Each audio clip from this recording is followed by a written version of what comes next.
Hair growth series part 5 தான் பார்க்க போகிறோம். ஸோ ஹேர் க்ரோத்துக்காக ஹேர் பேக், ஹேர் சீரம் அந்த மாதிரி நம்ம என்ன யூஸ் பண்ணாலும் அது 50% தான் ஒர்க் பண்ணும்.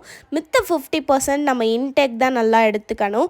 ஸோ மார்னிங் எந்திரிச்ச உடனேயும் நான் இந்த ட்ரிங்க்கை வந்து டெய்லி குடிக்க மாட்டேன். பட் வீக்லி 3 டைம்ஸாவது நான் அதை வந்து இன்டேக் பண்ணிப்பேன். இந்த ஜூஸுக்கான இன்க்ரீடியன்ட்ஸ் என்ன அப்படின்னா, ஆம்லா, கறி லீஃப், அப்புறம் புதினா, ஒரு சின்னதாக இஞ்சி, அப்புறம் சால்ட்டு. சுகர் ஆட் பண்ணாதீங்க, சால்ட் ஆட் பண்ணி நல்லா கிரைண்ட் பண்ணிவிட்டு அது எல்லாத்தையும் வடிகட்டி குடிச்சிருங்க. அண்ட் உங்களுக்கு வடிகட்ட வேணாம் அப்படின்னா நீங்கள் அப்படியே கூட குடிக்கலாம். பட் என்னால் அப்படி குடிக்க முடியாது. ஸோ அதனால் நான் நல்லா வடிகட்டிட்டு குடிச்சிக்கிறேன்.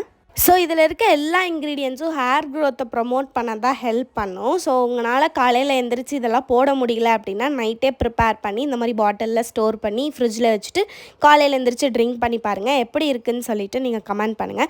ஸோ நான் சீரியல்லாம் பார்த்துட்டு நான் வந்து குடிச்சிட்ருக்கேன். அண்ட் இந்த வீடியோ பிடிச்சிருந்தா லைக், ஷேர், கமெண்ட் பண்ணுங்கள். தேங்க்ஸ் ஃபார் வாட்சிங். டாடா.